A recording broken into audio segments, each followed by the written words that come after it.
गीता बुक्कल जी। धन्यवाद अध्यक्ष महोदय, आपने मुझे इस अविश्वास प्रस्ताव पर बोलने का मौका दिया और ये जो अविश्वास प्रस्ताव कांग्रेस पार्टी की तरफ से दिया गया है, मैं इसके पक्ष में आज बोल रही हूँ।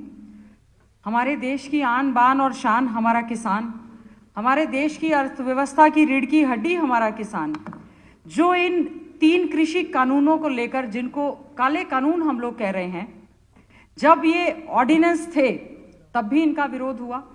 जब कोरोना की आड़ में इसको अवसर में बदला गया, इस ऑर्डिनेंस को धक्के से लोकसभा और राज्यसभा में नंबर गेम की वजह से कानून का जब दर्जा दिया गया, तब भी हम इसके खिलाफ थे। और 3 कानून जो आया आज, क्योंकि सुप्रीम कोर्ट सर्वोच्च न्यायालय द्वारा उन पर स्टे कर दिया गया है, मैं अध्यक्ष महोदय आपके माध्यम से इस सदन में कहना चाहती हूं, अगर इतना बढ़िया सब कुछ है तो क्यों देश की राजधानी के चारों तरफ हमारा किसान, हमारा अन्नदाता, हमारा कमेरा वर्ग वहां पर इस समय बैठा हुआ है? क्यों उन हुक्मरानों से जिन्होंने ये कानून बनाए हैं कुछ मांग रहा है? क्या कारण है कि आज हमारी बहन बेटियां अपना कार्य छोड़कर वहां पर बैठी हुई हैं? हमारा भारत देश विश्व की सबसे बड़ी लोकतंत्र है, ये डेमोक्रेसी है। अभी कुछ साथी कह रहे थे सामने के भी, यहां मैं जिक्र उस बात का नहीं करूंगी। डेमोक्रेसी, लोकतंत्र जो हमारा सबसे महत्वपूर्ण विश्व का है, वो कोई केवल नंबर गेम नहीं है, क्योंकि हम चुनी हुई सरकार के खिलाफ आज एक अविश्वास प्रस्ताव लेकर आए हैं, क्योंकि ये सरकार जनता का विश्वास, जनप्रतिनिधियों का विश्वास, कर्मचारियों का विश्वास, किसानों का विश्वास, दलितों का विश्वास पूरी तरह से ये सरकार जो है खो चुकी है। संवैधानिक संस्थाओं का समाप्त करने का काम इस सरकार ने किया है। अहंकार और घमंड, हठ धर्म पर चल रही ये सरकार, मैं कहना चाहती हूं, आज इस समय हमारा संविधान खतरे में है, आज किसानी खतरे में है, बेरोजगार नशे की चपेट में, आज जवानी खतरे में है, व्यापारियों का व्यापार खतरे में है, बहन बेटियों की इज्जत और आबरू खतरे में है। क्या यही अच्छे दिन है? क्या इन्हीं अच्छे दिनों के लिए लोगों ने सोचकर प्रदेश और देश में भारतीय जनता पार्टी की सरकार को चुनने का काम किया था? हमें सोचना होगा, हमारा प्रदेश एक वेलफेयर स्टेट है, हमारा एक प्रदेश ऐसा वेलफेयर एक्टिविटीज के लिए जाना जाने वाला प्रदेश है, देश है। इसको कैपिटलिस्ट और पुलिस स्टेट की तरफ धकाने का काम सरकार कर रही है। आज हमें सोचना होगा, लोकतंत्र में government of the people, by the people, for the people कहा गया है। हम उन्हीं लोगों की आवाज को मजबूती से उठाने के लिए आज विधानसभा में चुनकर आए हैं, और उनकी आवाज को हम सदन में भी, सदन के बाहर भी, सड़क से लेकर विधानसभा, सड़क से लेकर संसद तक उठाने का काम करेंगे।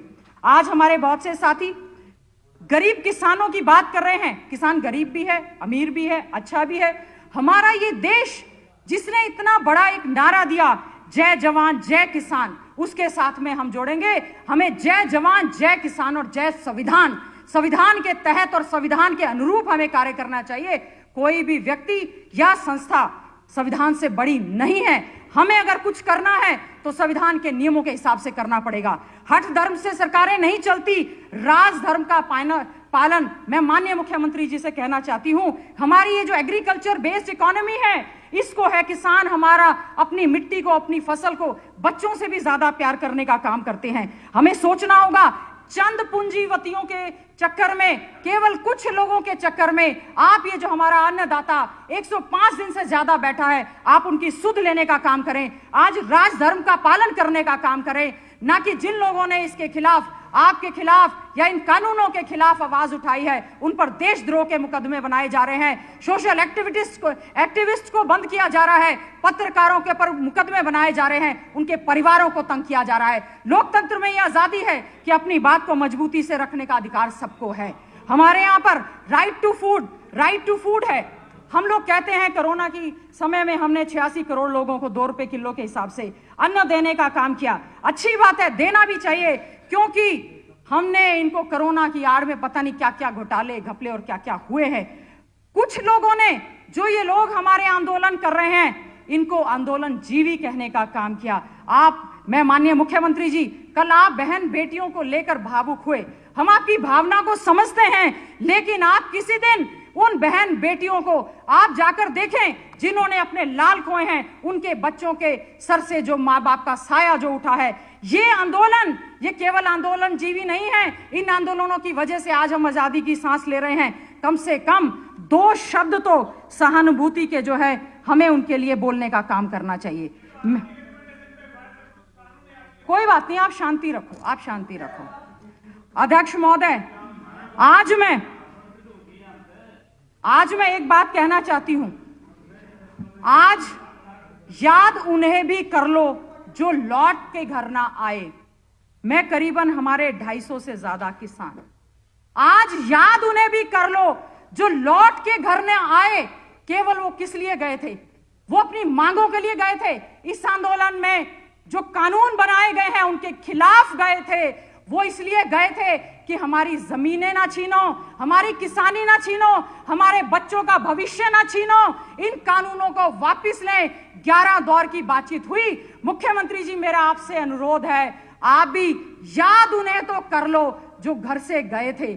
आज हम उनको श्रद्धांजलि देते हैं। और मेरा अध्यक्ष महोदय, आपके माध्यम से यह अनुरोध है, आपके माध्यम से यह अनुरोध है कि जो माननीय मुख्यमंत्री चौधरी भूपेंद्र सिंह हुड्डा जी ने जिन किसानों को यहां पर श्रद्धांजलि देने की बात कही है, आप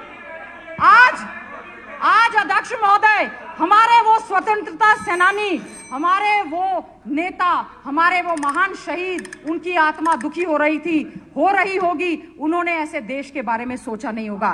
राइट टू रिकॉल की बात कर रहे थे। 2 मिनट में मैं समाप्त कर रही हूं। अध्यक्ष महोदय, राइट टू रिकॉल की बात की जा रही है। राइट टू रिकॉल तो हो गया जब आप लोगों को अपने हलकों में जाने नहीं दिया जा रहा, बात की नहीं जा रही, घरों में बांध के रखने का काम कर दिया, तो राइट टू रिकॉल तो हो गया। राइट टू रिकॉल हो तो सरकार का हो। और मैं चाहती हूं, ये जो अविश्वास प्रस्ताव हम लेकर आए हैं, हमारे यहां पर जो मेरे साथी, 1 मिनट में अपनी बात को मैं 1 मिनट में वाइंड अप करूंगी। जो साथी यहां पर सदन में उपस्थित हैं, अध्यक्ष महोदय, अंतरात्मा से, मन की आवाज पर, अपनी आत्मा पे बिना कोई बोझ रखे हुए आप इनको, जो ये आपने एंटी डिफेक्शन का और जो विप जारी करके जो बोझ दिया, आप इनको मुक्त कर दें। आप इनको किसानों की तरह बंधुआना बनाएं।